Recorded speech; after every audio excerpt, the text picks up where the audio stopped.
கர்த்தருடைய பரிசுத்த நாமத்துக்கு மகிமை உண்டாவதாக. இந்த ஜெயபிரதர் குடும்பத்தின் சார்பாக உங்கள் யாவரையும் இயேசு கிறிஸ்துவின் நாமத்தில் நான் வாழ்த்தி அன்போடு கூட வரவேற்கிறேன். எல்லோரும் சந்தோஷமாக இருக்கிறீர்களா? ஆமென். கர்த்தர் நல்லவர். ஆமென். நாங்கள் யாவரும் ஒரே குடும்பம் என்று வேதம் சொல்லுகிறது. ஏனென்றால் அவர் ஒருவரே தகப்பன். அல்லேலூயா. அவர் ஒருவரே தகப்பன். அவர் தன்னுடைய இரத்தத்தை கல்வாரி சிலுவையிலே சிந்தி அந்த இரத்தத்தினால் எங்களுக்கு ஜீவனை கொடுத்து அந்த ஜீவனத்தின் மூலமாய் எங்களை சகோதரர்களாக ஆக்கினார். அல்லேலூயா. வாரத்தின் முதலாம் நாள் முதலாவது மகதலேனா மரியாள் தேவனை ஆராதித்தாள். அப்பொழுது தேவனை ஆராதிக்கும் பொழுது அவர் சொன்னால், நீ போய் என்னுடைய சகோதரர்களிடத்தில் இந்த நற்செய்தியை கூறு என்று. அல்லேலூயா. ஏனென்றால் அவர் தன்னுடைய இரத்தத்தை சிந்தின பிறகு அந்த நாட்களிலே அவர் முதலாவது சொன்ன வசனம், இனி நீங்கள் என்னுடைய சீஷர் அல்ல, இனி என்னுடைய சகோதரர்கள். அல்லேலூயா. அப்படியாய் அவர் தன்னுடைய இரத்தத்தை எங்களுக்காக கொடுத்தார். அவர் நல்லவர். ஆமென்.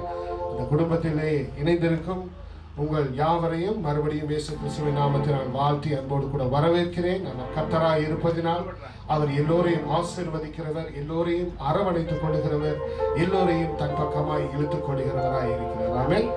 நாங்கள் பாடல்களை பாடுவோம். முதலாவது பாடல் நீங்கள் அமர்ந்திருந்து பாடலாம். இரண்டாவது மூன்றாவதை பாடும் பொழுது நாங்கள் எல்லோரும் எழுந்திருந்து கரங்களை தட்டி தேவனுடைய நாமத்தை மகிமைப்படுத்தி, ஏனென்றால் அவர் ஒருவரே தேவன். அல்லேலூயா. அவர் தேவனாய் இருப்பதனால் அவருக்கு நாங்கள் மகிமையை செலுத்த வேண்டும், அவருக்கு கனத்தை கொடுக்க வேண்டும். நாங்கள் அவரை அறியாவிட்டாலும், அவர் எங்களுக்கு தூரமாய் இருப்பது போல நாங்கள் உணர்ந்தாலும், அவர் ஒருவரே தேவனாய் இருக்கிறார். அவருக்கு நாங்கள் கனத்தை செலுத்த வேண்டும். அல்லேலூயா. நாங்கள் பாடுவோம். முதலாவது பாடல் தேவனுடைய நாமத்தை மகிமைப்படுத்தும்.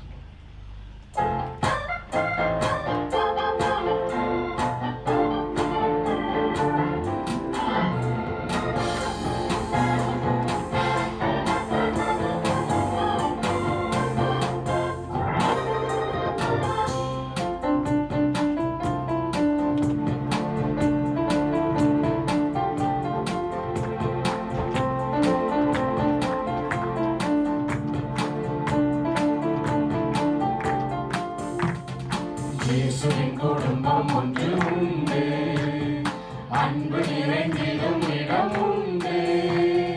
இயேசுவின் குடும்பம் ஒன்று உண்டு, அன்பு நிறைந்திடும் இடம் உண்டு. உயர்வும் இல்லை, அங்கு தாழ்வும் இல்லை, ஏழை இல்லை, பணக்காரன் இல்லை. உயர்வும் இல்லை, அங்கு தாழ்வும் இல்லை, ஏழை இல்லை, பணக்காரன் இல்லை. ராஜாதி ராஜா இயேசு என்றென்றும் ஆண்டிடுவார். ராஜாதி ராஜா இயேசு என்றென்றும் ஆண்டிடுவார். இயேசுவின் குடும்பம் ஒன்று உண்டு, அன்பு நிறைந்திடும் இடம் உண்டு.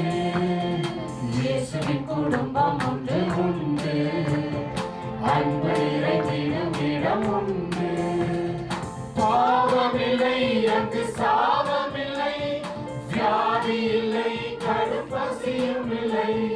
பாவமில்லை, அங்கு சாபமில்லை, வியாதி இல்லை, கடும் பசியும் இல்லை. ராஜாதி ராஜா இயேசு என்றென்றும் காத்திடுவார். ராஜாதி ராஜா இயேசு என்றென்றும் காத்திடுவார். இயேசுவின் குடும்பம் ஒன்று உண்டு, அன்பு நிறைந்திடும் இடம் உண்டு. இயேசுவின் குடும்பம் ஒன்று உண்டு, அன்பு நிறைந்திடும் இடம் உண்டு. இன்பம் உண்டு, சமாதானம் உண்டு, வெற்றி உண்டு, துதிப்பாடல் உண்டு. இன்பம் உண்டு, சமாதானம் உண்டு, வெற்றி உண்டு, துதிப்பாடல் உண்டு. ராஜாதி ராஜா இயேசு என்றென்றும் நீந்திடுவார்.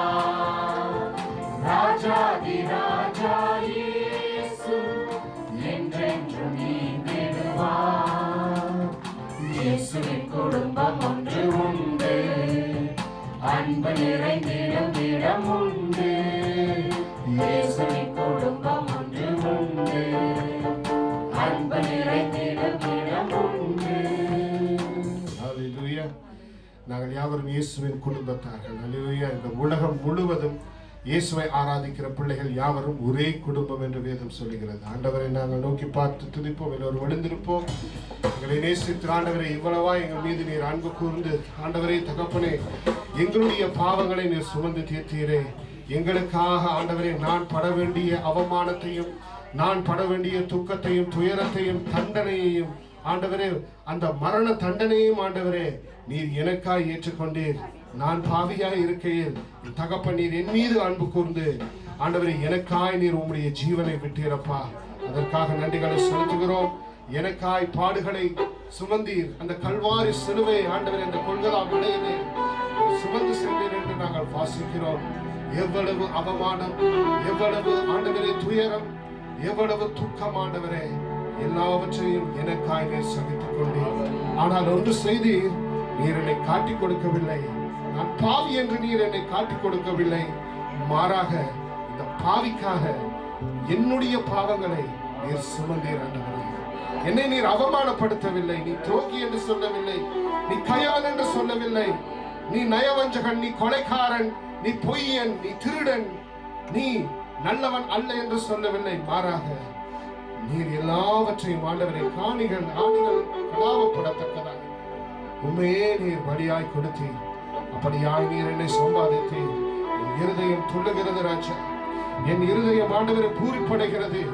என்னுடைய பாவங்களை நீர் சுமந்து ஆண்டவரே நீர் என்னை மீட்டுக் கொண்டு உம்முடைய பிள்ளையாய் மாற்றினீரே. உமக்கு கோடான கோடி ஸ்தோத்திர பலிகளை நாங்கள் ஏறெடுப்போம் என்ற வேளையிலே எனக்காய் ஜீவன் விட்ட அந்த தேவனை நோக்கி நாங்கள் பார்த்து அவருக்கு துதியையும் கனத்தையும் மகிமையும் செலுத்துவோம். அவர் மகிமை தருவாராக.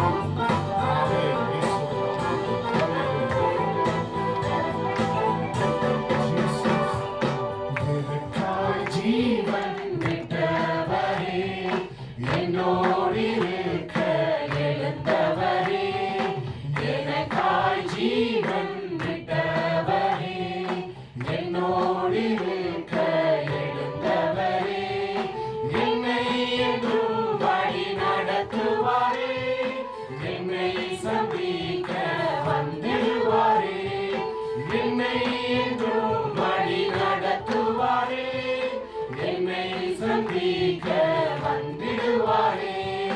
இயேசு போதுமே, இயேசு போதுமே, எந்த நாளிலுமே என் நிலையிலுமே எங்கள் வாழ்வினிலே இயேசு போதுமே. பிசாசின் சோதனை பெருகிட்டாலும் சோர்ந்து போகாமல் முன் செல்லவே, பிசாசின் சோதனை பெருகிட்டாலும் சோர்ந்து போகாமல் முன் செல்லவே, உலகமும் மாமிசமும் மயக்கிட்டாலும் மயங்கிடாமல் முன்னேறவே, உலகமும் மாமிசமும் மயக்கிட்டாலும் மயங்கிடாமல் முன்னேறவே. இயேசு போதுமே, இயேசு போதுமே,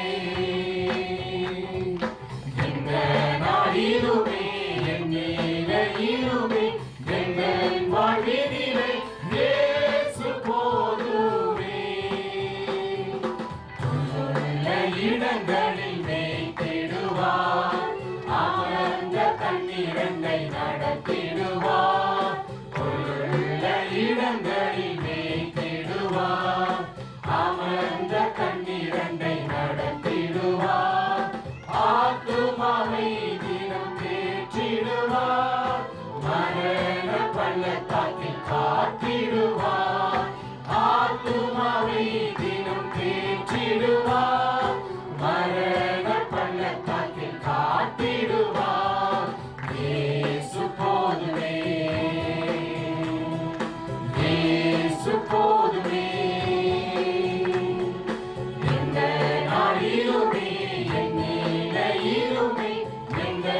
வாழ்வினிலே இயேசு போதுமே.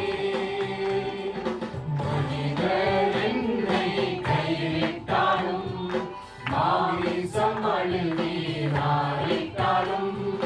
மனிதர் என்னை கைவிட்டாலும், மாமிசம் அழுவீராயிட்டாலும், ஐஸ்வர்யம் யாவும் அழிந்திட்டாலும், ஆகாதவள் என்று தள்ளிவிட்டாலும், ஐஸ்வர்யம் யாவும் அழிந்திட்டாலும், ஆகாதவள் என்று தள்ளிவிட்டாலும், இயேசு போதுமே, இயேசு போதுமே. எந்த நாளிலுமே, என் நிலையிலுமே, எங்கள் வாழ்வினிலே இயேசு போதுமே. ஹalleluya, இயேசு போதுமே. ஹalleluya. எத்தனை சோதனைகள், துன்பங்கள், துயரங்கள் வந்தாலும் அவர் எங்களை விட்டு பிரியாதவர். ஹalleluya. மனிதர்கள் எங்களை கைவிட்டு விடலாம், ஆனால் தேவன் எங்களை கைவிடாதவர். மனிதன் அநேக நம்பிக்கை ஊட்டும்படியாக அவன் வாக்குகளை கொடுப்பான், ஆனால் கடைசி நேரத்தில் அவன் கையை விட்டு ஓடி வருவான். ஹalleluya. ஆனால் எங்களுடைய தேவனோ அவர் வாக்கு மாறாதவர். அவர் சொல்கிறார், முடிவு பரியந்தம் நான் உன்னோடு கூட இருப்பேன். ஆண்டவர் எங்களை படைத்தார், உருவாக்கினார். எங்களை திக்கற்றவர்களாக அவர் விடுவது இல்லை. ஹalleluya. மாறாக எங்களை தாயை போல, தகப்பனை போல அவர் நேசித்து, ஒரு பிள்ளையை எப்படி சுமந்து அவர் கொண்டு வருவாரோ அதை போல எங்களை அவர் சுமந்து கடக்கிறவர் என்று வேதம் தெளிவாய் சொல்லுகிறது. நானே இந்த உலகத்தில் நல்லோரையும் தீயோரையும் படைத்தேன் என்று கர்த்தர் சொல்லுகிறார்.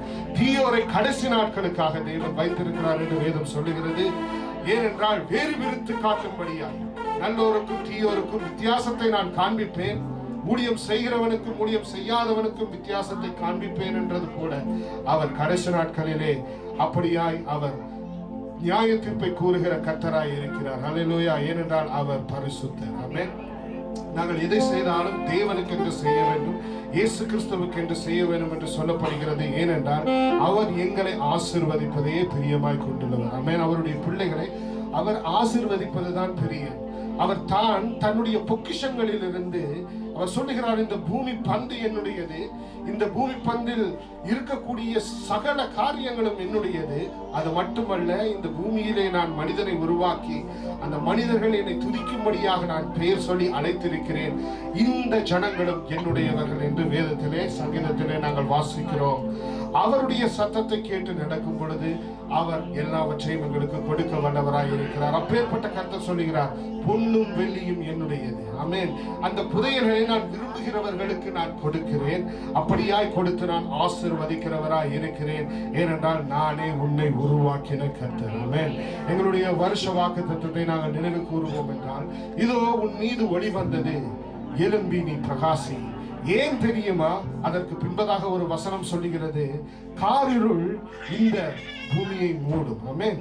இருள் பூமியை மூடும், காரிருள் இந்த ஜனங்களை மூடும். அப்பேற்பட்ட பொல்லாத நாட்களிலே நாங்கள் வாழ்ந்து வருகிறோம்.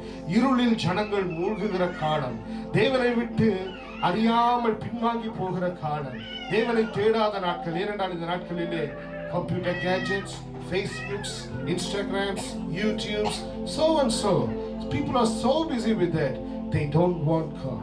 அப்படியாய்ப்பட்ட இந்த நாட்களிலே நாங்கள் அவரை தேடுகிற நாங்கள் பாக்கியவான்கள். ஹல்லேலூயா. அவர் எங்களுக்காக மரித்தார்.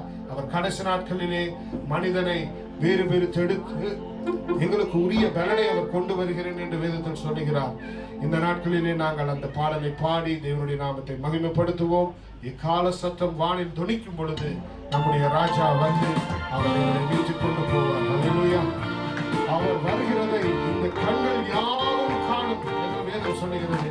இது நடக்கும். ஏனென்றால் அவர் தேவன். ஹல்லேலூயா.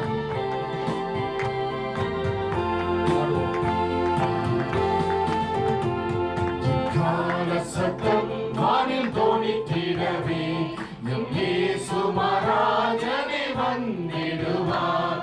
எக்கால சத்தம் வானில் தோணித்திடவே எம் இயேசு மகாராஜனே வந்திடுவார்.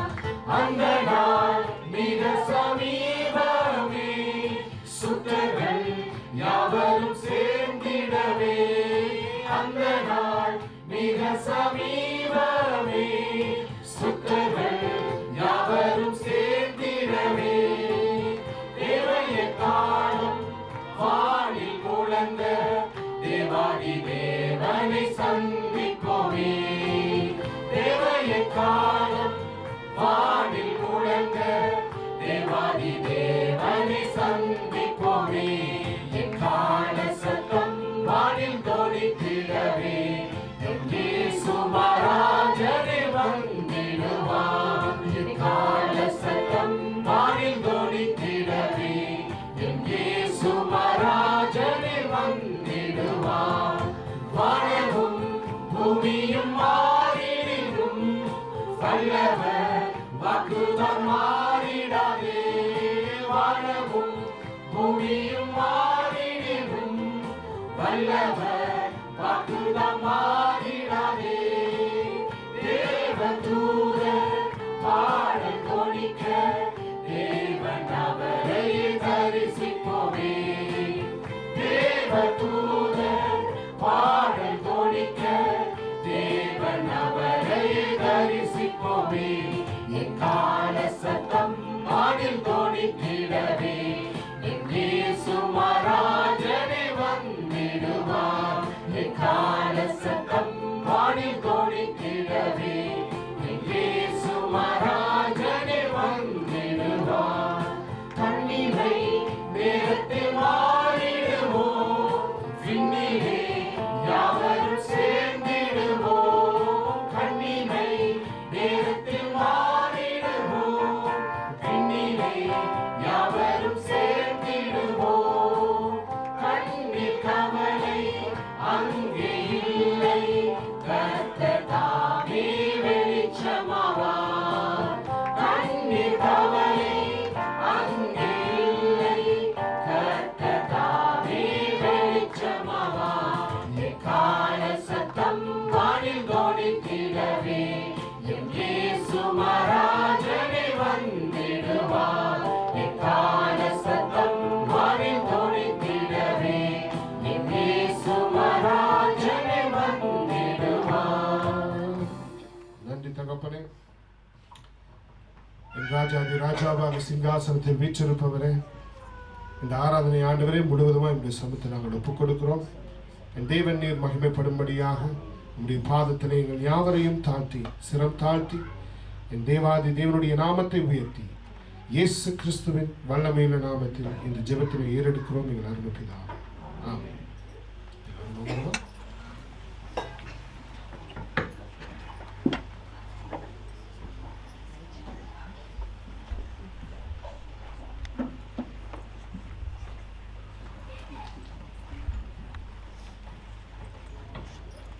இன்றைய நாளுக்காக தெரிந்து கொள்ளப்பட்ட வேத வாசிப்பு புதிய ஏற்பாடு 1 தெசலோனிக்கேயர் 4ஆம் அதிகாரம் வசனம் 13 18 வரை.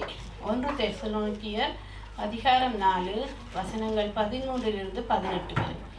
அன்றியும் சகோதரரே, நித்திரை அடைந்தவர்களின் நிமித்தம் நீங்கள் நம்பிக்கையற்றவர்களான மற்றவர்களைப் போல துக்கித்து அறிவில்லாதிருக்க எனக்கு மனதில்லை. இயேசுவானவர் மரித்து பின்பு எழுந்திருந்தார் என்று விசுவாசிக்கிறோமே. அப்படியே இயேசுவுக்குள் நித்திரை அடைந்தவர்களையும் தேவன் அவரோடே கூட கொண்டு வருவார். கர்த்தருடைய வார்த்தையை முன்னிட்டு நாங்கள் உங்களுக்கு சொல்லுகிறதாவது, கர்த்தருடைய வருகை மட்டும் உயிரோடு இருக்கும் நாம் நித்திரை அடைந்தவர்களுக்கு முந்திக் கொள்வதில்லை. ஏனெனில் கர்த்தர் தாமே ஆரவாரத்தோடும் பிரதான தூதனுடைய சத்தத்தோடும் தேவ எக்காலத்தோடும் வானத்திலிருந்து இறங்கி வருவார். அப்பொழுது கிறிஸ்துவுக்குள் மரித்தவர்கள் முதலாவது எழுந்திருப்பார்கள். பின்பு உயிரோடு இருக்கும் நாமும் கர்த்தருக்கு எதிர்கொண்டு போக மேகங்கள் மேல் அவர்களோடே கூட ஆகாயத்தில் எடுத்துக்கொள்ளப்பட்டு இவ்விதமாய் எப்பொழுதும் கர்த்தருடனே கூட இருப்போம். ஆகையால் இந்த வார்த்தைகளினாலே நீங்கள் ஒருவரை ஒருவர் தேற்றுங்கள். ஆமென். Thessalonians chapter 4 verse 30 to 18. My friends, we want you to understand how it will be for those followers who have already died, that you won't grieve over them and be like people who haven't gotten any hope. We believe that Jesus died and was raised to life. We also believe that when God brings Jesus back again, he will bring with him all who had faith in Jesus before they died. Our Lord Jesus told us that when he comes, we won't go up to meet him ahead of his followers who have already died. With the loud command and with the shout of the chief angel and the blast of God's trumpets, the Lord will return from heaven. Then those who had faith in Christ before they died will be raised to life. Next, all of us who are still alive will be taken up into the clouds together with them to meet the Lord in the sky. From that time we will all be with the Lord forever. Encourage each other with these words.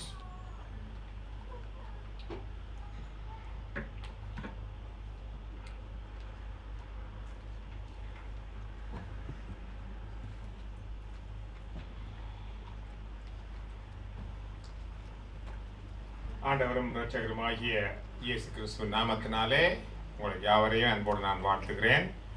முக்கியமாக இன்னைக்கு ஜேஜேசி குடும்ப சார்பாக உங்களை அன்போடு நான் இந்த ஆராதனைக்காக உங்களை அன்போடு அழைக்கிறேன். கர்த்தர் கூட இருந்து விளையாடுவாராக. இந்த நாளில் கூட ஜேயுடைய தாயாருடைய நினைவு நாளை நாங்கள் இந்த இடத்துல ஆராதனை மூலம் நடத்தும்படியாக வந்திருக்கிறோம். அவங்க மரிக்கும் போது அவங்களுக்கு வயசு 83. 6 பிள்ளைங்கள், பேர பிள்ளைங்க, பூட்ட பிள்ளைங்கள் இதெல்லாம் பார்த்து தான் அவங்க கர்த்தருக்குள்ள மரித்தாங்க. எனவே ஒரு நல்ல ஒரு அருமையான வாழ்க்கை உண்டு. அது மாத்திரமல்ல, ஜே கொடுத்த ஒரு பெரிய கிஃப்ட் என்னடா கர்த்தருடைய ரட்சிப்பை தான். ஆனாலும் ஜே வழிநடத்தி அவங்க தாயாரை ரட்சிக்க பண்ணி கர்த்தரை அறிந்து கொள்கிற அறிவிலே வளரும்படி செய்ததற்கு பெரிய கிருபை. அதுதான் ஒரு பெரிய கிஃப்ட் அவங்க கொடுக்கப்பட்டது. எனவே இந்த நாளில் கூட சுருக்கமாக சில வேதத்தில் உள்ள சில காரியங்களை நாங்கள் பார்த்து ஜெபிக்க கர்த்தர் கிருபை கொடுப்பாராக. சங்கீதம் 73வது சங்கீதம் 24-26 வசனங்கள் இப்படியாக சொல்கிறது. உம்முடைய ஆலோசனையின்படி நீர் என்னை நடத்தி முடிவிலே என்னை மகிமையிலே ஏற்றுக்கொள்வீர். பரலோகத்தில் உம்மை அல்லாமல் எனக்கு யாருண்டு? பூலோகத்தில் உம்மை தவிர எனக்கு வேறே விருப்பமில்லை.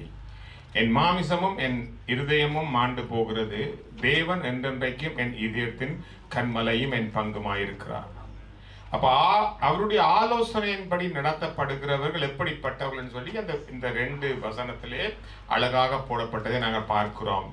இவர்களை வேதம் சொல்லுது உத்தம மார்க்கத்தார் என்று அழைக்கிறது. அப்படிதான் வேதத்துல போட்டிருக்கு. இவருடைய முடிவு மகிமையாக இருக்குமாம். இவருடைய ஆசை விருப்பம் எல்லாம் பூலோகத்திலே இந்த உலகத்திலே உம்மை தவிர எனக்கு வேற விருப்பம் இல்லை என்ற ஒரு நிலையில வாழக்கூடியவர்கள். இவருடைய வைராக்கியம் என் மாமிசமும் என் இருதயமும் மாண்டு போகிறது. ஆனாலும் தேவரீர் நீரே என்றென்றைக்கும் என் இதயத்தின் கண்மலையும் என் பங்குமாய் இருக்கிறீர் சொல்லி போடப்பட்டிருக்கிறது. இவருக்கு வழிகாட்டுகிறவர் தேவன் என்ற உண்மையில் என் கண்ணை வைத்து உனக்கு ஆலோசனை சொல்லுவேன் சொல்லி நடத்துகிற தேவன். இவர்களை இறுதி வரை நடத்துவார். சங்கீதம் 48:14 சொல்லுது இந்த தேவன் மரண பரியந்தம் வரைக்கும் நடத்துவார். அப்படித்தான் ஜேயுடைய தாயாரையும் நடத்தி வந்தாங்க. அவங்களுக்கு சரீரத்தில் பலவீனமாயிருந்தாலும் தேவனுக்குள்ள ஒரு நம்பிக்கை வைராக்கியம் இருந்ததுனால மரண பரியந்தம் நடத்தினாங்க. இவர்கள் பாக்கியவான்கள். சங்கீதம் 119:1 சொல்லுது கர்த்தருடைய வேதத்தில் நடக்கிறவர்கள் உத்தம மார்க்கத்தார், அவர்கள் பாக்கியவான்கள். அப்ப இப்படி தேவனுடைய ஆலோசனையில அவருடைய விருப்பத்துல அவருடைய வழிகாட்டுதல் நடக்கிற பிள்ளைகளுக்கு இந்த உலகத்துல ஒருவேளை நாம் கண்ணை மூடி எங்களுடைய இருக்கிற குடும்பத்துல அல்லது நம்முடைய உற்றார் உறவுகள் மத்தியில் நாங்கள் இல்லாம போகலாம். ஆனாலும் நமக்கு ஒரு நம்பிக்கை உண்டு. நாம் தேவனோடு இருக்கிறோம். தேவனுக்குள்ள நாங்கள் நிச்சயமாக எல்லோரும் ஒரு நாள் நாங்கள் சந்திப்போம் என்ற ஒரு நம்பிக்கை இருப்பதனால நாங்கள் அப்படித்தான் வாழ்ந்து வருகிறோம்.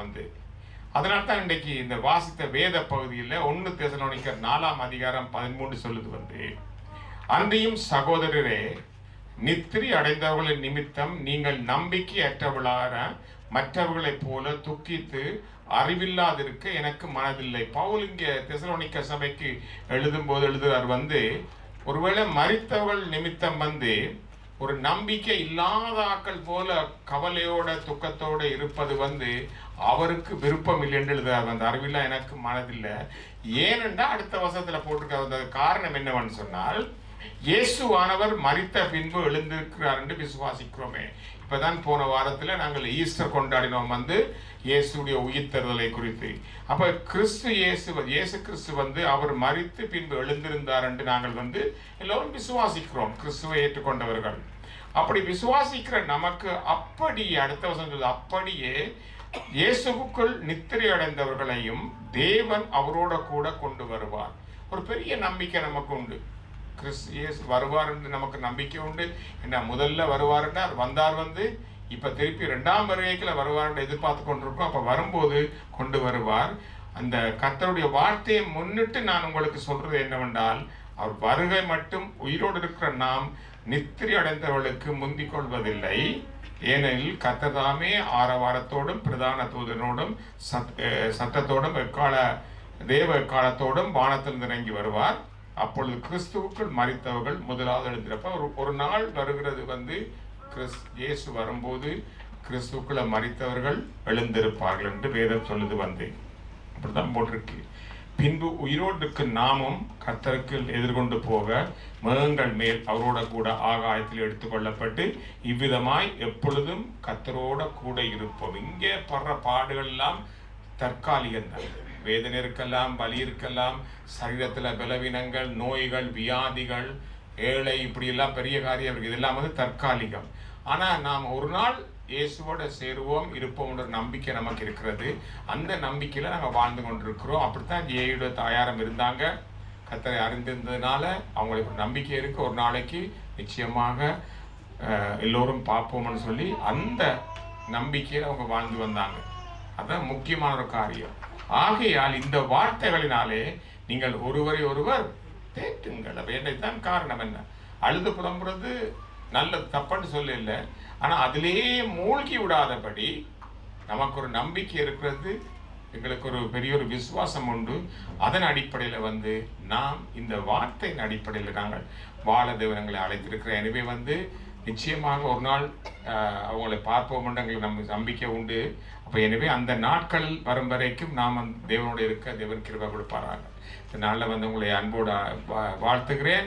கர்த்தர் தொடர்ந்து காரியங்கள் செய்வாராக.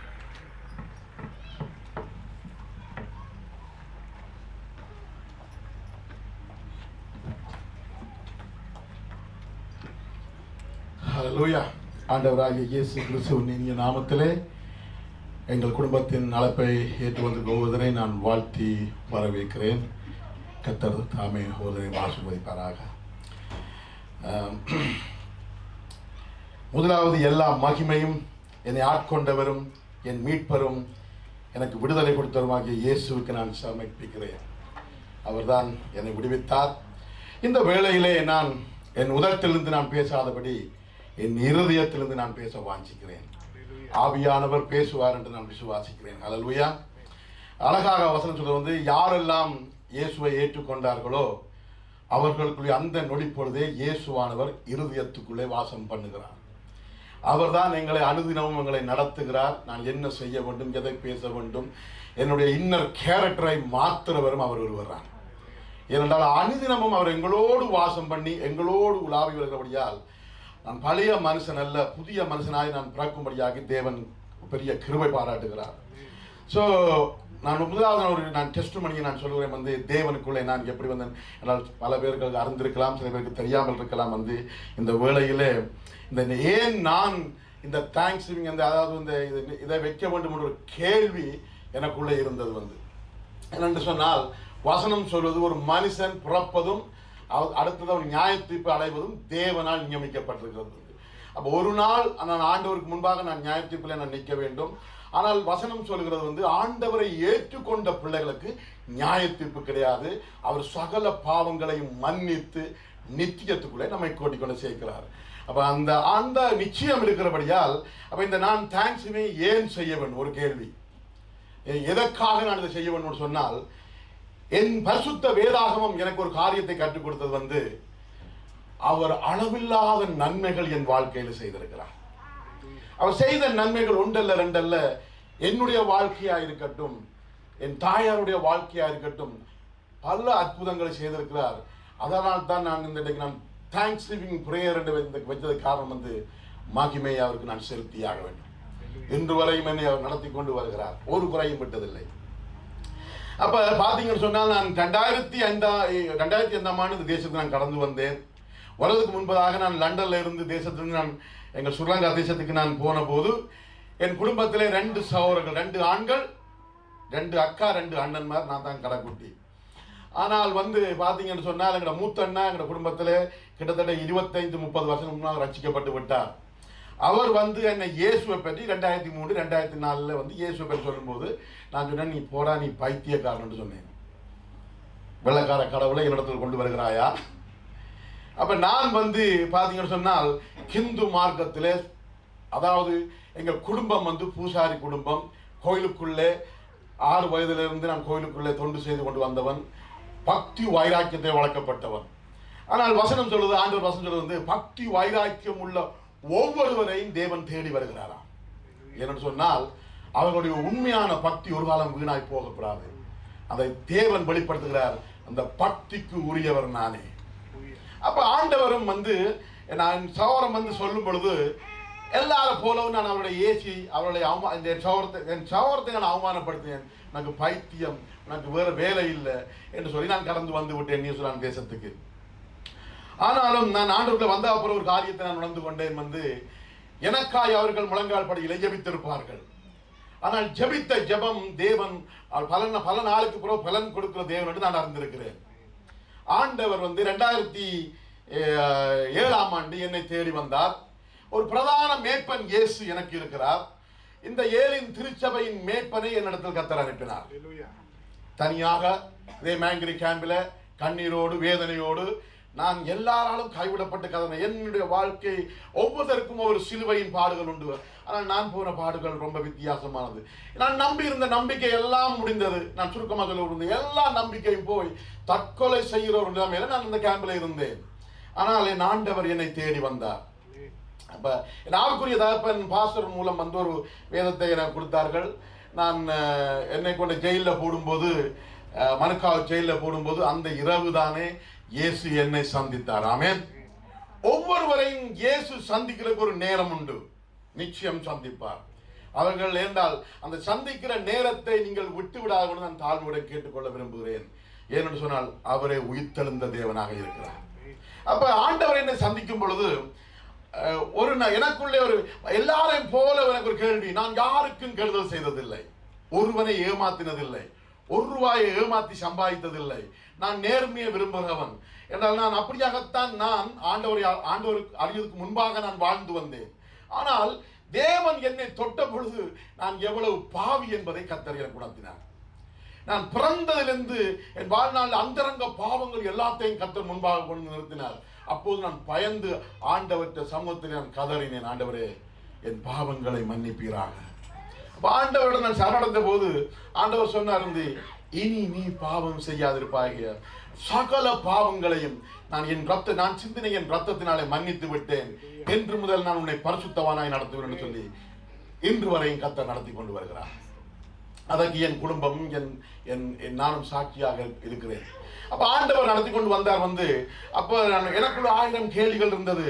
ஆண்டவர்கிட்ட கேட்டேன். நான் கேட்ட கேள்விகள் ஒவ்வொன்றுக்கும் கர்த்தர் பதில் கொடுத்தார்.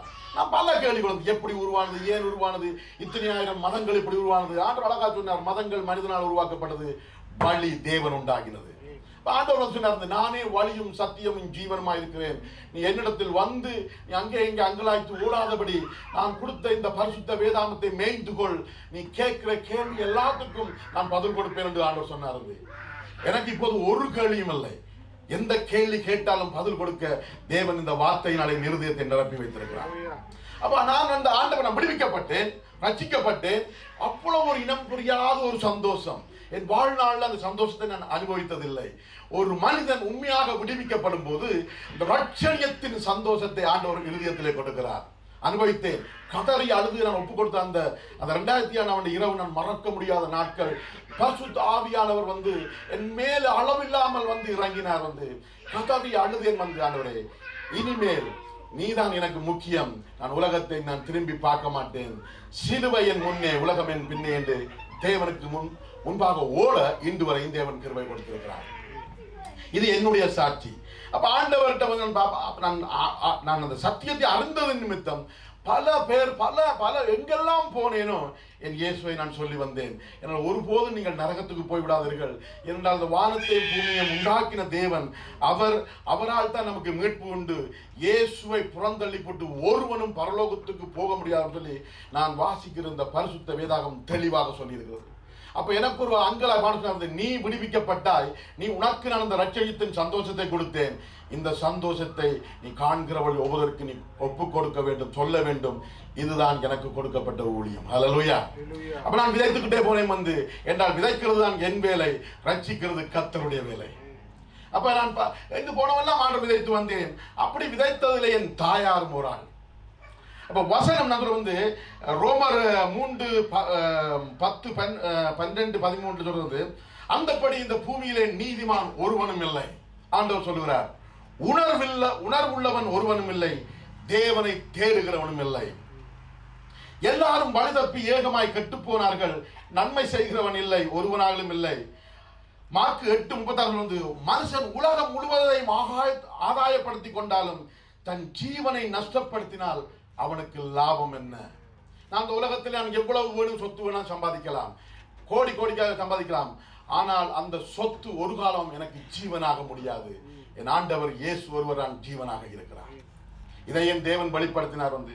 அப்ப நான் வந்து இதை அறிந்த பார்த்து பல பேர் சொல்லும்போது என் தாயாருக்கு நான் சொன்னேன் வந்து, என் அண்ணா ரசிக்கப்பட்டு விட்டார், என் அப்பா அம்மா ரசிக்கப்படவில்லை. என் அப்பா அம்மாவுக்கு சொல்லும் போது என் சகோதரனை பார்த்து நான் என்ன சொன்னேனோ அதை அவர்கள் என்னை பார்த்து சொன்னார்கள், உனக்கு பைத்தியம் பிடித்து விட்டது. அப்ப நான் கோபப்படவில்லை. ஹல்லேலூயா. ஆண்டவர் எல்லாம் தெளிவாக வேதத்தை சொல்கிறார் வந்து, இதை விட நிறைய நீ கேட்க வேண்டி வரும், நீ கோபப்படாதபடி நான் எப்படி உன்னை நேசித்தேனோ என் அன்பை அவர்களுக்கு நீ காட்டுவாயாக. அப்ப நான் கோபம் இல்லை, என் தாயோட கோபப்படவில்லை. நான் சிரிச்சு கொண்டு சொன்னேன் வந்து, அம்மா மரிக்கிறதுக்கு முன்பதாக நீ தடவியாவது என் ஆண்டவரை நீ அறிந்து கொள், அவர் ஒருவர் தான் உன் ஆத்துமாவுக்கு விடுதலை கொடுக்கிறவர். இந்த சரீரம் ஒரு நாளைக்கு மண்ணுக்குள்ளே போய்விடும், மரித்தால் புதைத்து விடுவார்கள் அல்ல எரித்து விடுவார்கள். சுவாசம் படைத்த தேவனம் போய்விடும். ஆத்துமா எங்கள் சிந்தனைகள், நாங்கள் ஒவ்வொரு நாளும் சிந்திக்கிறோம், இவனை பழி வாங்க வேண்டும், இவனிலே கோபப்பட வேண்டும், இவனை நான் மன்னிக்க மாட்டேன். இந்த காரியம், இந்த ஆத்துமா, இதைத்தான் தேவன் நியாயம் தீர்க்கிற தேவனாக இருக்கிறது. இந்த ஆத்துமாக்கு வேதம் சொல்றது அழிவில்லை. ஹல்லேலூயா. அதுதான் பரலோகத்துக்கும் நரகத்துக்கும் போவதாக இருக்கிறது. இதை நான் ஊருக்கு எல்லாருக்கும் சத்தியம் சொல்வதை விட்டுட்டு முதல் என் தாயாருக்கு நான் சொல்ல வேண்டும். ஆமென். பொறுமையாக நம்ம படம் சொன்னேன் வந்து, இல்லை அம்மா, வேதத்தை தேடி வாசியுங்கள், அந்த வேதத்தை வாசித்து இந்த வேதம் பொய் சொல்லும் என்று சொல்லி எனக்கு நீங்கள் நிரூபிப்புகளாக இருந்தால் உங்களுக்கு பின்பாக நான் வருகிறேன். ஏனென்று சொன்னால் நான் இந்த ஆராதிக்கிற இந்த வேதம் ஒருபோதும் பொய் சொல்லுவதில்லை. அது ஜீவனுள்ள வசனம், அது உயிர்ப்பிக்கிறது, அற்புதம் செய்கிறது, அதிசயம் செய்கிறது. விசுவாசிக்கிற பிள்ளைகள் ஒவ்வொருவருக்கும் இந்த வேதம் அற்புதம் செய்கிறது, ஏராளம் அற்புதங்கள். நான் அப்படியாக நான் கடந்து அம்மாவுக்கும் அப்பாவுக்கும் சொல்லும் பொழுது அவர்கள் ஒரு கட்டத்திலே ஆண்டவர் அவர்களை ரட்சித்தார். ஹல்லேலூயா. ஆண்டவர் என் மீட்பர் அவர்களை சந்தித்தார். என் தகப்பனார் கர்த்தருக்குள்ளே நித்திரை அடைந்தார். ஹல்லேலூயா. எல்லாரும் மருத்துவ இந்த உலகத்தார் எல்லாரும் வந்து, ஒரு மனுஷன் பாவத்திலே வாழ்ந்திருப்பான், கொலை செய்திருப்பான், அவன் பாவம் மன்னிப்பு பெறாமலே மறித்திருப்பான், எல்லாம் மருத்துவ எல்லாரும் ஒரு வசனம் ஒன்று போடுவோம், RIP, ரெஸ்ட் இன் பீஸ். ஆனால் நான் சிந்திச்சு பார்க்கணும் வந்து, உண்மையிலே அவர் ரெஸ்ட் இன் பீஸ்லாம் இருக்கிறாரா? வசனம் சொல்கிறது வந்து, பாவத்தின் சம்பளம் மரணம். அப்போ அந்த பாவ மன்னிப்பு பெறாதவன் வந்து நித்திய அக்கினிக்குள்ளே அவன் வந்து வேதனைப்படுகிறான். ஆண்டவர் நாளிலே நித்திய அக்கினியில் தேவன் தள்ளுவாரா? ஆனால் தேவனை ஏற்றுக்கொண்டு பாவம் மன்னிப்பு பெற்ற பிள்ளைகளுக்கு ஒரு பெரிதான ஒரு சுலாக்கியம். ஆண்டவரின் அந்த ஒரு பிள்ளைகளுக்கு ஒரு இடத்தை மேலே பரதேசியின் இடத்திலே இளைப்பாறும்படி கர்த்தருக்குள் மறுத்தவர்கள் என்று இளைப்பாரி கொடுக்கிறார்கள் என்று நான் உங்களுக்கு முன்பாக சொல்ல, தாயார் என் கர்த்தருடைய சமூகத்தில் இளைப்பாரி கொண்டிருக்கிறார். அப்ப நான் ஆண்டவருக்குள்ளே ஒவ்வொரு நாளும் வார்த்தையை சொல்லி நான் அம்மாவை நான் திடப்படுத்துவேன். ஒரு கட்டத்திலே இந்த உலகத்தின் சத்துருவானவன் ஒரு லேசாக ஆண்டவரை அறிய விட மாட்டான். போராடி கொண்டே இருப்பான். போராட்டங்களை கொண்டு வருவான், கஷ்டங்களை கொண்டு வருவான், துன்பத்தை கொண்டு வருவான், வியாதியை கொண்டு வருவான். எப்படியாவது இயேசுவை விட்டு பிரிக்க வேண்டும் என்று சொல்லி இப்படி ஒரு சூழ்நிலை என் தாயாருக்கும் வந்தது. என் சொந்தங்கள் எல்லாரும் ரசிக்கப்படாத ஜனங்கள் அம்மாவை குழப்பி அடிச்சு பல காரியங்களை சொல்லி கொண்டு போது ஒரு நாள் நான் கண்ணீரோடு என் தாயாரை கேட்டேன், என் இயேசுவை நீங்க விட்டு விடுவீர்களான்னு சொல்லி.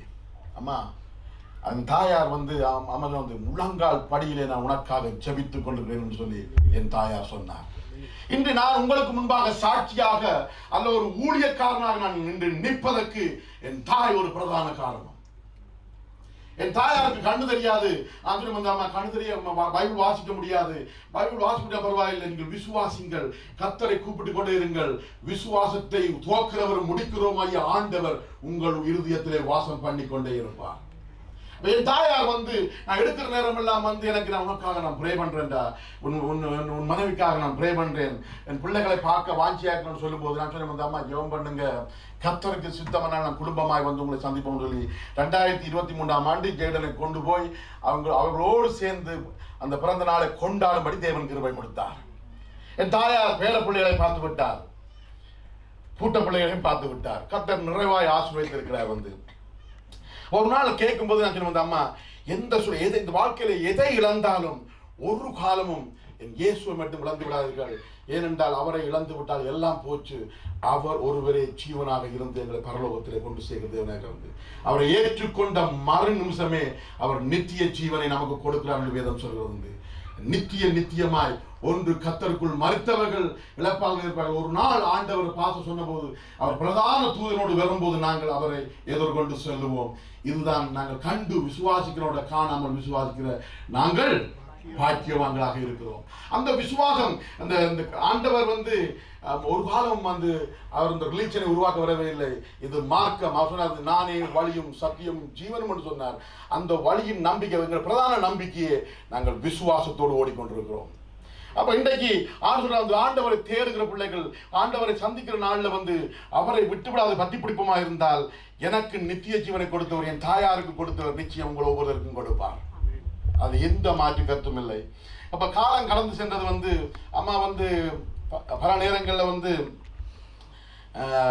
பலவீனப்பட்டு இருக்கும் போதெல்லாம் நான் சொல்லுவேன், அம்மா வேதம் சொல்றது அழகாக வசனம் சொல்றது நீதிமொழிகள் 28:13 தன் பாவங்களை மறைக்கிறவன் வாழ்வடைய மாட்டான், அவைகளை அறிக்கை செய்து விட்டு விடுகிறவனோ இரக்கம் பெறுவான். அம்மாவுடன் சொன்னேன், அம்மா சில நேரங்களில் நாங்கள் ஆண்டவர் எங்களோட பேசும்போது வாழ்நாள் உணர்த்தும் போது வாழ்நாளில் செய்த பாவங்கள் எந்த பாவம் என் தேவனிடம் அறிக்கை செய்து விட்டு விடுங்கள், அவர் பரிபூர்ண சமாதானத்தை கொடுப்பார், ஒரு நிச்சயத்தை கொடுப்பார். அப்படியாக நான் அம்மாவோட வார்த்தையை சொல்லி கட்டிக்கொண்டு வந்தேன். நீதிமொழிகள் 12 நீதியின் பாதையிலே ஜீவன் உண்டு, அந்த பாதையிலே மரணம் இல்லை. வசனம் தெளிவாக சொல்றது. அல்லேலூயா. நீதியின் பாதையிலே ஜீவன் உண்டு, அந்த பாதையிலே மரணம் இல்லை. நீதிமொழிகள் 24:11 சொல்றது இப்படியாக மரணத்துக்கு ஒப்புவிக்கப்பட்டவளை கொலையுண்ணப்பவளையும் விடுவிக்க கூடுமானால் நீ விடுவி. ரட்சிக்கப்பட்ட ஒவ்வொரு பிள்ளைகளுக்கும் ஆண்டவரை அறிந்த ஒவ்வொரு பிள்ளைகளுக்கும் தேவன் கொடுக்கிற பிரதான கட்டளை மற்றவளை நீ விடுவிக்க கூடுமானால் அந்த விடுவி. இன்னைக்கு இந்த இயேசுவை சொல்லும் பொழுது எல்லாரும் கேட்கிற கேள்வி ஏன் இந்த இயேசுவை நீங்கள் மட்டும் சொல்லுகிறீர்கள், ஏன் எங்களை போஸ்ட் பண்ணுகிறீர்கள், நாங்கள் உங்களை போஸ்ட் பண்ணுகிறோமா? இப்ப இந்த வேளையில நான் அதுக்கு ஒரு அருமையான பதிலை கொடுக்க வாஞ்சிக்கிறேன். ஏனென்று சொன்னால் இந்த உலகத்தின் மனித ஜாதிக்காய் அடிக்கப்பட்ட ஒரே ஆட்டுக்குட்டிய ஆண்டவர் இயேசு ஒருவரே, பாவங்களுக்காக அடிக்கப்பட்டவர். ஏன் இந்த இயேசுவை நாங்கள் சொல்றோம் சொன்னால் நான் பெற்ற இந்த சந்தோஷத்தை நீங்களும் பெற வேண்டும். அந்த இயேசு கொடுத்த அந்த விலை மதிக்க முடியாத அந்த ரட்சிப்பு, அந்த அன்பை நீங்களும் பெற்றுக்கொள்ளும். That is the only one reason. We love you so much. அதனால நான் அந்த ஆண்டவர் இயேசு சொல்றோம் என்றால் இயேசு இல்லாதவன் அவனுக்குள்ளே ஜீவன் இல்லை. இயேசுவை விசுவாசிகளுடைய இருதயங்களே அவர் ஜீவனாக இருக்கிறார். அவர் எந்த பாடுகள் வந்தாலும் எந்த கஷ்டங்கள் வந்தாலும் அவர் வழிநடத்தி செய்வதற்கு போதுமான தேவனாக இருக்கிறார். என் அம்மாவை நான் வழிநடத்தினார், என் தகப்பனாரை வழிநடத்தினார், என் குடும்பத்தை வழிநடத்தினார். நான் ரட்சிக்கப்பட்டேன், என் மனைவி ரட்சிக்கப்பட்டார்கள். இன்றைக்கு எனக்கு 2 பெண் பிள்ளையை கொடுத்து, ஒரு ஆண் பிள்ளையை கொடுத்து, நான் கேட்டதெல்லாம் கொடுத்து, கேட்காததையும் கொடுத்து கர்த்தர் ஆசீர்வதிக்கிறார். ஒரு குறையும் இல்லை. ஆனால் என் தாயாரை நான் கேட்கும்போது நான் நினைவுகளை என் வீட்டு பார்க்க வந்து இந்த விருந்தோம்பலை என் தாயாரந்த நான் கற்றுக்கொண்டேன். என் வீட்டில் நான் கடைக்குட்டி. எங்கள் அம்மா பார்த்தீங்கன்னு சொன்னால் 6 பேர். அப்போ பாஸ்டர்னா வந்து ஒரு அண்ணா இறந்துட்டார், வந்து 2 அண்ணா 2 அக்கா இருக்கா. வந்து எங்கள் ஊரில் எப்போதும் சொந்த பந்தங்கள் எல்லாம் எப்போதும் ஒவ்வொரு கிழமையும் வீக்கெண்டில் வந்துக்கிட்டே இருப்பாங்க. வந்து 2-3 ஃபேமிலின்னு சொல்லி அம்மா மனம் கோணாமல் அவ்வளோ பேருக்கும் கோழி அடித்து, ஆடு அடித்து, 3 பேருக்கு சாப்பாடு போட்டு அவ்வளவா எல்லாரையும் அன்பு செலுத்தி முகம் கோணாமல் அவர்களை பார்ப்பது, இந்த விருந்தோம்பலை என் தாயாரத்தில் நான் கற்றுக்கொண்டேன். ஏனென்று சொன்னால் ஆண்டவர்களே வராதற்கு முன்பதாக நான் கற்றுக்கொண்ட காரியம், இயேசு அறியாத முன்பு நான் கற்றுக்கொண்ட காரியம். அவ்வளவா எல்லாருமே ஒரு 10 ஃபேமிலி வந்தாலும் 10 ஃபேமிலிக்கு சாப்பாடு போட்டு வீட்டில் தங்க வைத்து அவ்வளவு ஜாலியாக ஒரு காலத்தில் வாழ்ந்த நாட்கள் நான் நினைவு இருந்து பார்க்கிறேன். வந்து அம்மா வந்து அவ்வளவு அன்பு செய்து, அம்மாண்ட எல்லாருக்கும் ரொம்ப இஷ்டம் இல்லையா என்றால் தாய். நாங்கள் போதும் தாய், நாங்கள் தெய்வத்துக்கு அடுத்ததாக நாங்கள் தாயைத்தான் நாங்கள் பார்ப்போம். வந்து எங்கள் குடும்பத்தில் வந்து அப்பா வந்து கோஆபரேட்டிங் மேனேஜராக இருந்தார். வந்து அவர் வேலை செய்து போட்டு சம்பளத்தை கொண்டு கொடுக்குற மாதிரி தான் எங்கள் முழு குடும்பத்தையும் வழி நடத்தி சரியான பாதையிலும் பொய் சொல்லக்கூடாது, உண்மையாக இருக்கணும், நீதியாய் வாழணும்னு என்னை வழிநடத்தது என் தாயார். அந்த நினைவுகளை நான் நினைத்து பார்க்கிறேன். ஆண்டவர் நான் நன்றி செலுத்துறேன். வந்து ஆண்டவர்களை வந்தபோது ஒரு கட்டத்தில் அம்மா தடுமாறி இருக்கும்போது நான் கேட்டேன், வந்து அம்மா இயேசுவை விட்டு நீ பின்வாங்கி விடுவாயோ? அப்போ அம்மா சொன்னா, வந்து சொன்ன ஒரு வார்த்தை, என் ஜீவனை விட்டாலும் விடுவேனே ஒழிய என் இயேசுவை விட மாட்டேன். அந்த நிச்சயத்தோடு நான் சொல்ல முடியும், என் தாயார் ஆண்டவரிடத்தில் இழப்பார் கொண்டிருக்கிறார். அப்படியாக ஆண்டவர் வழிநடத்தினார். வந்து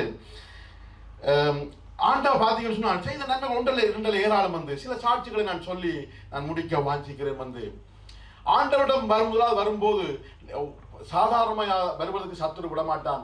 ஆனால் ஆண்டவர் ஆவியான உதவி செய்கிற தேவனாக இருக்கிறார். வந்து எல்லா போராட்டங்களும் விடுதலை கொடுக்கிற தேவனாக இருந்து போக்கிலும் வரத்திலும் கூட இருந்து என்னை போஷித்து வழிநடத்துகிற தேவன்.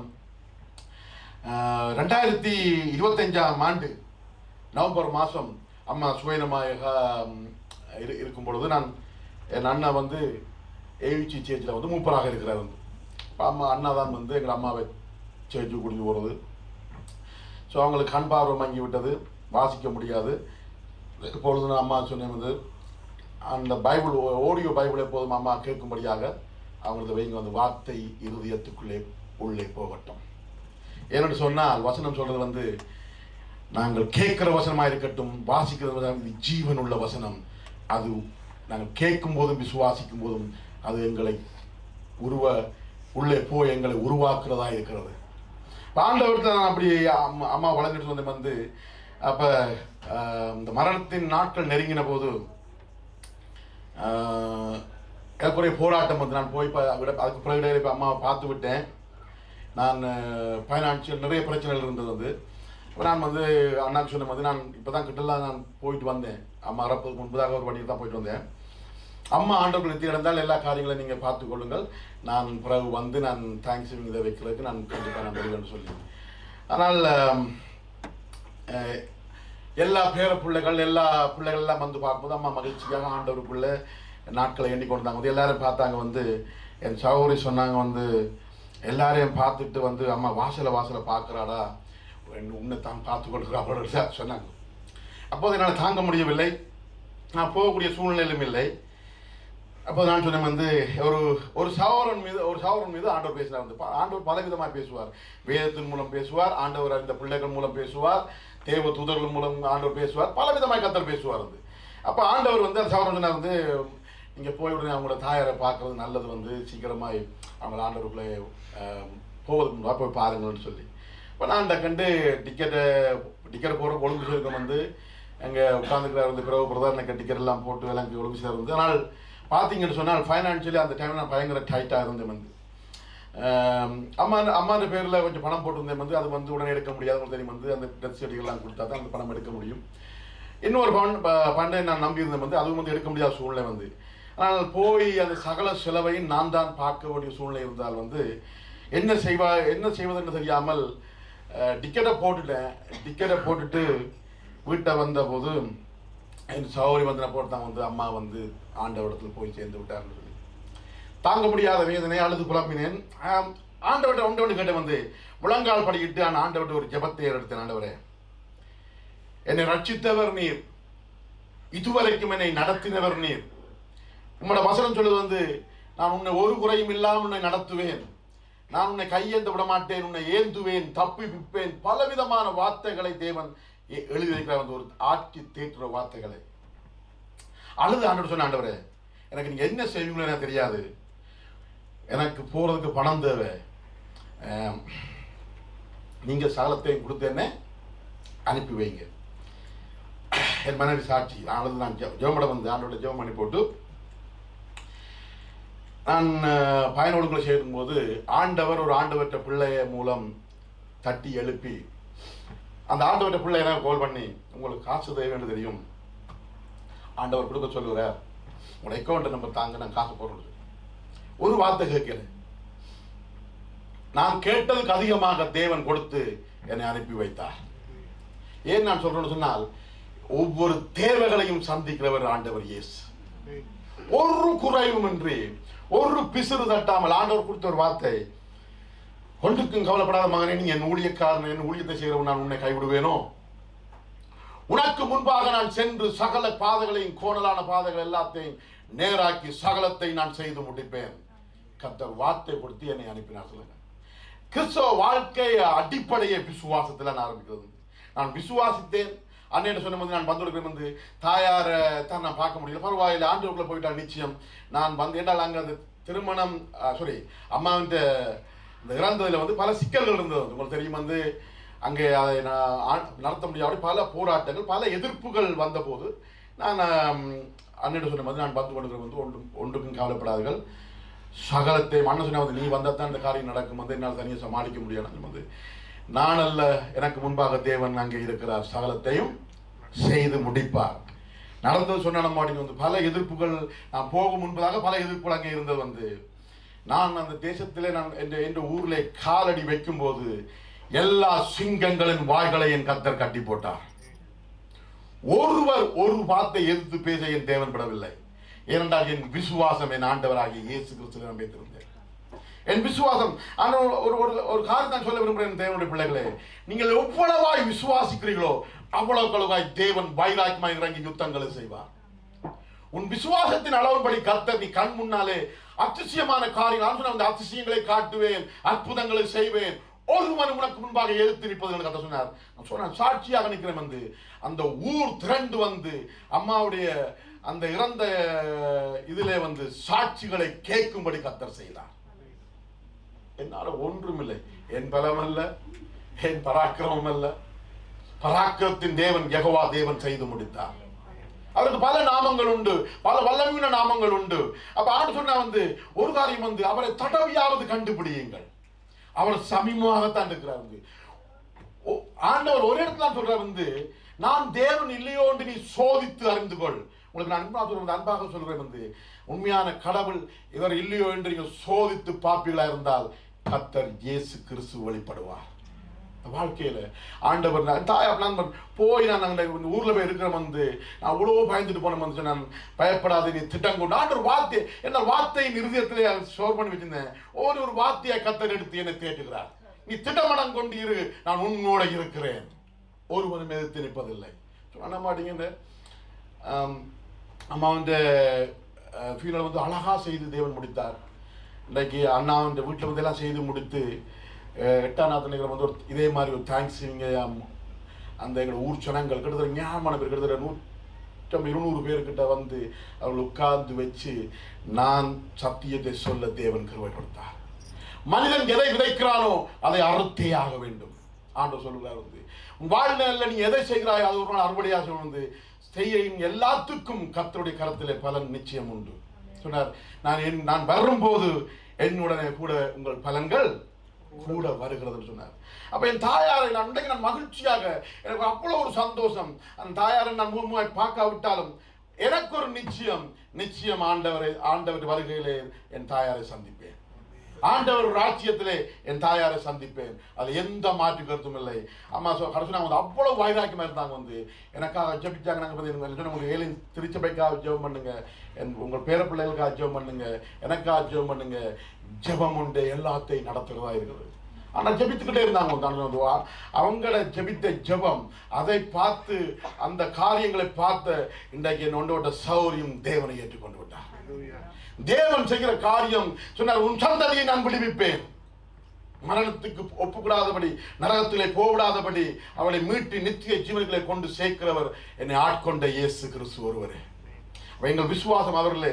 நான் இந்த வேளையில் வந்து ஒவ்வொருவரையும் வந்து இன்றைக்கு நான் அது மட்டும் இல்லை, இந்த தேசத்துக்கு நான் வருங்கையாத்தான் வந்தேன். ஆனால் கர்த்தருடைய நாமத்தினாலும் கர்த்தருடைய ரத்தத்தினாலும் மீட்கப்பட்ட நான் இன்றைக்கு இந்த இத்தனை ஃப்ரெண்ட்ஸையும் இத்தனை குடும்பங்களையும் கர்த்தர் கொடுத்திருக்கிறார். எனக்கு நான் அனாதையாக தான் இந்த தேசத்துக்கு வந்தேன். ஆனால் ஆண்டவரின் அன்பினாலையும் ஆண்டவருடைய ரத்தத்தினாலையும் இவ்வளவு பேரை சம்பாதிக்கும்படி தேவன் எனக்கு கொடுத்திருக்கிறார். ஆண்டவர் உங்களை ஒவ்வொருவரையும் நேசிக்கிறார். அந்த அன்புக்கு ஈடாக உலகத்தில் எந்த அன்பும் ஈடு கொடுக்க முடியாது. தேர்வுகளை குறித்து ஒருபோதும் கலங்காதீர்கள். அவருடைய நம்பிக்கையில் அந்த சகலதும் சந்திக்கிற தேவன் நம்மோடு இருக்கிறார். அடுத்து நம்மை நடத்துகிறவர் நம்மோடு இருக்கிறார். வந்து அவர் ஆலோசனை கொடுப்பார். என்ன சொல்லணும், என்ன செய்யணும், எது பேசணும், எப்படி நடக்கணும், இந்த இன்னர் கேரக்டர்கள் எப்படியான மாற்றங்களை கொண்டு வரணும். ஏனென்றால் நாங்கள் மறுரூபமாக ஒரு நாள் ஆண்டவர் வருகையில் நாங்கள் எடுத்துக்கொள்ளப்படுவோம். இதுதான் விசுவாசம்.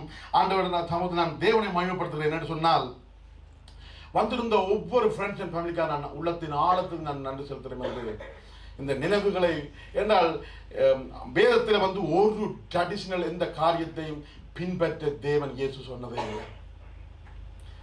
I never follow the traditional thing. ஆண்டவர் சொன்னார் வந்து, என் வார்த்தையின்படி அவன் நடக்கிறானோ அவனை பரலோகத்தில் பிரவேசிப்பானே அன்றி என்னை நோக்கி கத்தாவே கத்தாவே என்று அவன் கத்தருவனாக இருக்கட்டும் யாராயிருக்கட்டும் ஒருவரும் பிரவேசிப்பதில்லை. ஏனென்றால் வேதம் ஒன்றை வெளிச்சமாக இருக்கிறது. என் தாயாருக்கு அந்த வெளிச்சத்தை ஆண்டவர் கொடுத்தார், என் தகப்பனாருக்கு அந்த வெளிச்சத்தை கொடுத்தார், என் சகோதரன் குடும்பத்தை இன்று வரை நடத்தி வந்தார். என் விசுவாசம் என்னை மிச்சம் உள்ளவர்கள் கத்தர் பேசி நடத்தி கொண்டு வருவார். நிச்சயம் ரட்சிப்புள்ளே நடத்துவார் என்ற விசுவாசத்துக்கு நான் ஆண்டவருக்கு நான் நன்றி செலுத்துகிறேன். வந்து இந்த வேளையிலும் வந்து நான் பாஸ்டரை கூப்பிட்டு ஜெபம் பண்ணும்படியாக நான் விரும்புகிறேன். வந்து வந்தவர்களுக்கு நான் மறுபடியும் நான் உங்களுக்கு ஆசை வந்து இந்த முடிவில் வந்து ஹல்லேலூயா, முடிவில் வந்து உங்களுக்காக லஞ்சு ஒழுங்கு செய்யப்பட்டிருக்கிற வந்து எல்லாரும் அமர்ந்திருந்து இந்த எங்கள் ஐக்கியத்தில் கலந்து கொள்ளுமாறு நான் தாழ்மையோடு கேட்டுக்கொள்கிறேன். வந்து அதைத்தான் நாங்கள் விரும்புகிறோம். கிறிஸ்துவுக்குள்ளே சந்தோஷமும் மகிழ்ச்சியும் அது ஒன்று தான். நான் இப்போது பாஸ்டர் வந்து க்ளோசிங் ப்ரேயர் பண்ணி முடிச்சு வைப்பாங்க. தேங்க்யூ.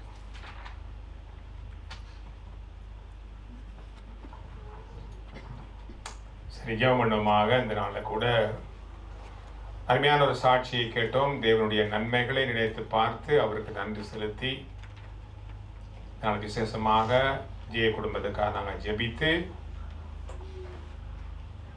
கர்த்தருடைய சமூகத்தில் நாங்கள் இந்த நாளில் தேவன் செய்த நன்மைகளை நினைத்து பார்த்து அவருக்கு நன்றி செலுத்துவோமாக.